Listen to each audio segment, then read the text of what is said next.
J'ai peur que les auditeurs, à première vue, se disent « ça va être une joke, 1er avril, on sait bien ». Demain, au Capitole, a lieu le premier gala entièrement consacré à la reconnaissance de la profession et de l'industrie de la plomberie et du chauffage au Québec. Pardon? C'est un tuyau que je vous donne.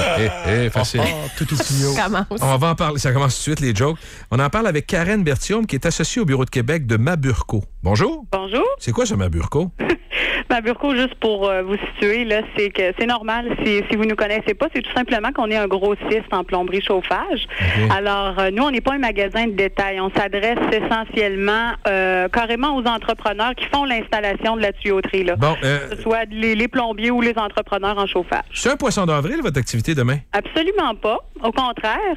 Le but, c'est tout simplement d'essayer de, justement, changer l'image parce que dans l'ensemble de la population, lorsqu'on parle d'un plombier ou d'un entrepreneur en chauffage, souvent, ce qui nous vient en tête, c'est la fameuse craque du plombier. Hein? J'allais vous demander, y a-t-il un prix quand même pour la plus belle craque de fesses? Non? On l'a pas conçu encore. Peut-être que ça viendra éventuellement, la craque en or, mais pour cette année, on a décidé de laisser passer. Mais un gala pour l'industrie. Donc, c'est pour démystifier un peu, puis en même temps, il y a des prix qui vont être remis au meilleur plombier. Comment on juge ça? Ce qu'on a fait, nous, c'est que en étant grossiste, là, c'est sûr qu'on pouvait, entre autres, il y a des gens qui se disaient, c'est beau, gars-là, Maburco, vous allez vous arranger que ce soit des clients de Maburco, finalement, qui remportent. Alors, c'est ce qu'on voulait surtout pas qui arrive. On a traité avec la firme Sanson-Belair.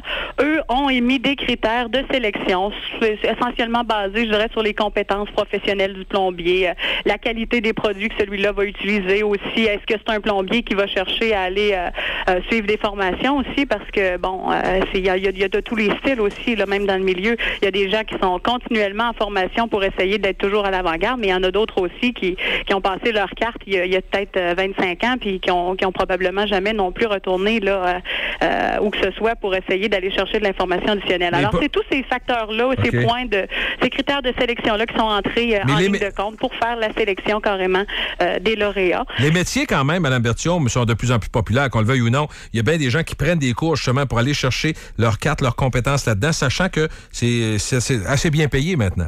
C'est très bien rémunéré. Au contraire, si on compare avec des gens qui ont étudié, surtout si on tient compte du nombre d'années d'études. Oui. On peut prendre l'exemple d'un universitaire qui est là pendant, facilement un bac, c'est 4 ans, alors qu'un plombier peut aller chercher ses cartes, je dirais, plus ou moins 2 ans. Là, la formation est relativement complète. Là. C'est sûr qu'on peut se spécialiser par la suite. S'il y avait, par exemple, des gens qui voulaient aller dans le gaz naturel ou, aller chercher carrément des spécifications. Mais en général, dites-moi donc, à peu près, les salaires, c'est quoi?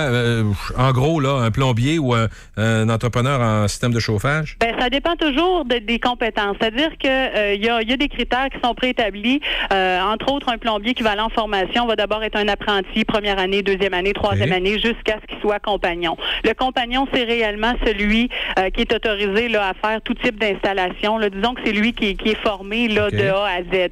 Alors, les gens sont obligés de suivre ce cheminement-là aussi. Là. C'est un peu comme dans la construction en général. C'est que, en étant première année, il y a des ratios à respecter pour l'entrepreneur. Lui doit, par exemple, pour un compagnon, avoir... Là, je voudrais pas dire en erreur parce que je les connais pas exactement. On va avoir des ordres de grandeur, Mme Berthiaume. Cassez-vous pas la tête. C'est pas une enquête qu'on fait, là? Exact. Mais pour dire, en ordre de grandeur, je dirais là, facilement, là, on part pas loin d'une vingtaine de piastres de l'heure. Là, ça peut être un début pour un plombier, puis ça va facilement au-delà de ça. Quand j'appelle un plombier, puis qu'on me dit à première heure, c'est 75 piastres, ça va pas direct dans les poches du plombier. Il y a quelqu'un qui se prend une cote, c'est normal, c'est ça? Il n'y a pas juste la cote, là, c'est ça. Les gens, des fois, ils prennent l'exemple du plombier qui arrive à la maison, ils disent « Comment ça se fait que vous me chargez 50, 60 piastres de l'heure? Ça marche pas cette histoire-là. » Déjà, l'employé en soi coûte des sous, mais les camions de service qui sont sur la route, c'est des sous aussi également.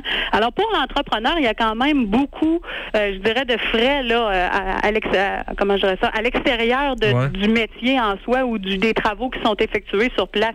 Donc, les plombiers sont pas nécessairement des voleurs non plus. Là. Les gens disent, on sait bien, on n'a pas le choix. Quand on appelle un plombier, on est déjà dans le trou ou quoi que ce soit. Puis, au contraire, on fait l'exercice souvent. Nous, c'est des gens avec qui on travaille. Là. Vous avez l'impression que... moi, c'est plus difficile aussi. Non, mais je comprends. Vous avez l'impression que c'est, entre guillemets, c'est justifié. Oui, je dirais que dans l'ensemble, absolument. OK. Bon, dites-moi, quand vous avez lancé l'idée d'un gala, est-ce qu'il y en a qui sont partis à rire dans l'industrie ou si tout le monde embarqué? Tout le monde embarqué. On a énormément de fournisseurs qui sont des manufacturiers. Les gens, au contraire, ont dit bon, enfin quelque chose de nouveau, parce que on se cachera pas que c'est un métier qui est vieux comme le monde, mais de dire vraiment qu'on lève la main puis qu'on donne une petite tape dans le dos à des gens qui font un métier qui est pas nécessairement. C'est pas très sexy là. C'est pas sexy être plombier là. Non, je comprends. À part la craque de fesses, là, on fait bien des jokes là, mais c'est pas une affaire qui est très en vue là. T'es couché à terre dans l'eau, ça pisse de partout. Non, c'est ça. Puis les gens aussi, des fois, vous adressez à des jeunes ou des... parce qu'on a aussi le volet relève là, à l'intérieur du gala.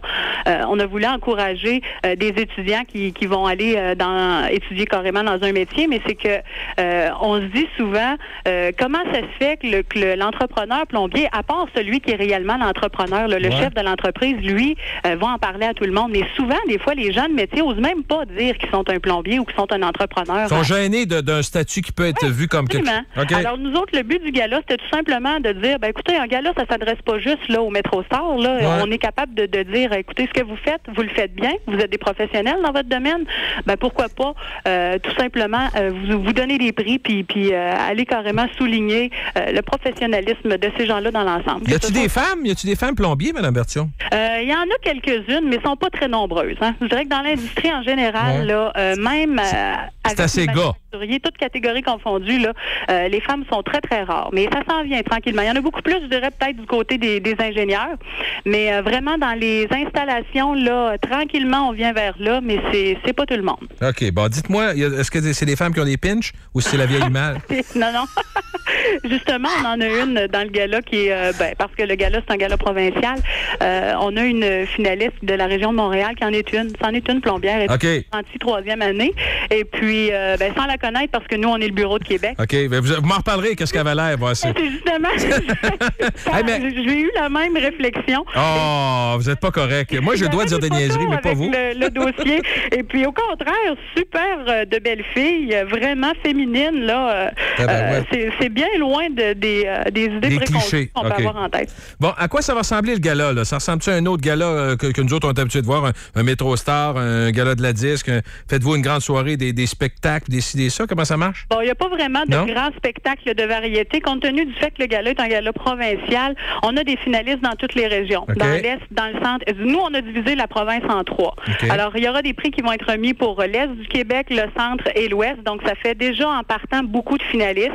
Ce qu'on fait, c'est qu'on ne se cachera pas aussi non plus que les gens de la plomberie, de par leur métier, c'est pas nécessairement des grands orateurs. Alors, pour accélérer le déroulement de la soirée, on a prévu que ces gens-là ne s'adressent pas nécessairement là, pour faire des remerciements en avant, n'en plus finir. On veut que ça coule bien, qu'il y ait un bon déroulement efficace, que ce soit agréable pour tout le monde.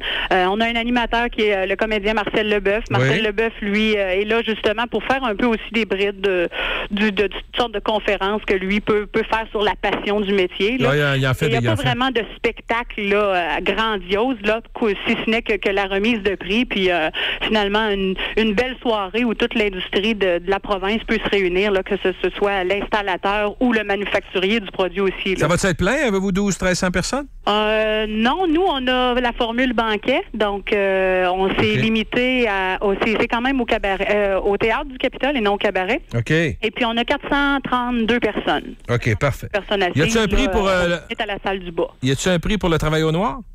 Ouais, je sais pas, on va y repenser. Non, non honnêtement, on n'a pas... Mais il manque. Y a-t-il un manque de main-d'œuvre du côté de la plomberie et du chauffage? Il y a un très grand manque de main-d'œuvre parce que, justement, ce sont des métiers. Hein. Si on prend tous les métiers en général, là, c'est pas exclusif à la plomberie ou au chauffage. Là. Je dirais que dans l'ensemble, les gens qui vont étudier dans un métier, une formation professionnelle, c'est déjà pas nécessaire. On arrive vers là tranquillement. Là. Je dirais que il y a plusieurs années, là, il fallait être universitaire, sinon on n'était pas reconnu.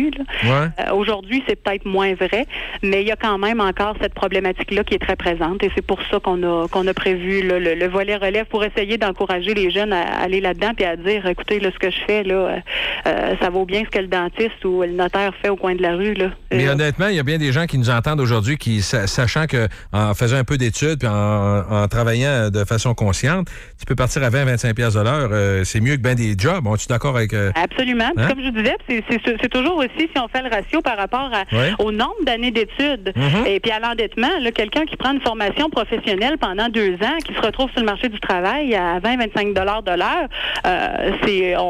on se cachera pas qu'il y a quelques pas en avance sur l'universitaire qui lui, depuis plusieurs années, premièrement, ses coûts de formation sont beaucoup plus élevés.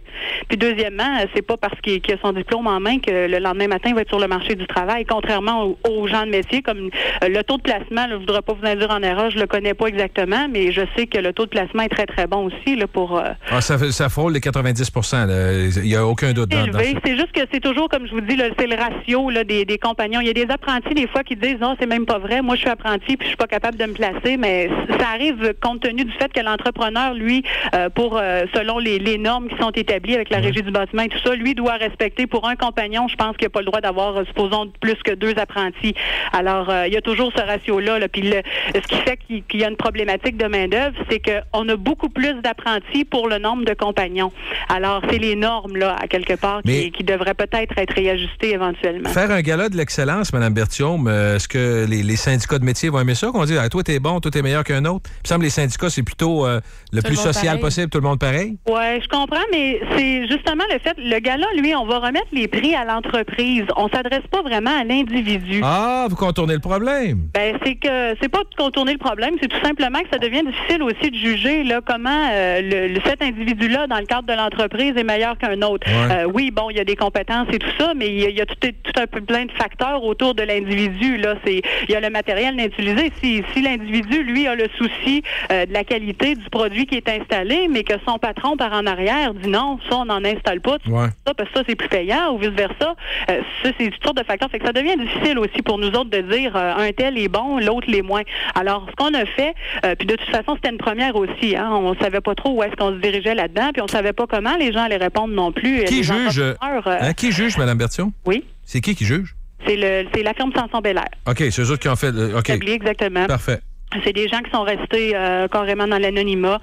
Il y avait des facteurs, des critères préétablis, puis eux s'en sont tenus avec ça. Il y avait des pointages aussi également, mais ni Maburco, ni parce qu'il y a une corporation aussi qui représente les entrepreneurs. C'est la Corporation des maîtres mécaniciens en tuyauterie du Québec. Alors, ces gens-là sont avec nous aussi dans l'organisation du gala, mais n'ont pas été impliqués là, dans le processus de sélection des lauréats. Est-ce qu'il y a des clients? Au contraire, là, tout est resté réellement là. Est-ce qu'il y a des clients, Mme Berthiaume? As-tu des clients? Avez-vous déjà fait de la radio, vous? Moi, vous dire, j'ai de la misère à vous arrêter. Vous avez la parole facile. Trop. Non, c'est correct. Est-ce qu'il y a des clients qui ont été consultés? Des clients qui ont été consultés, je ne crois pas. Peut-être qu'il y en a certains, parce que dans le cahier que les gens devaient compléter, il pouvait y avoir toutes sortes d'annexes là, pour justifier. Vous êtes bien bon, là, mais prouvez-nous-le aussi. Ouais. Peut-être qu'il peut y avoir eu des contacts, mais là, c'est réellement le Sanson-Belair qui pourrait vous répondre là-dessus, parce que moi, dans le processus de sélection, là, on a été écarté complètement de ça, justement par contre, pour s'assurer là, de la partialité de Maburco là-dedans. Là, on voulait vraiment se dégager là, de tout ce qui pouvait nous relier à ça.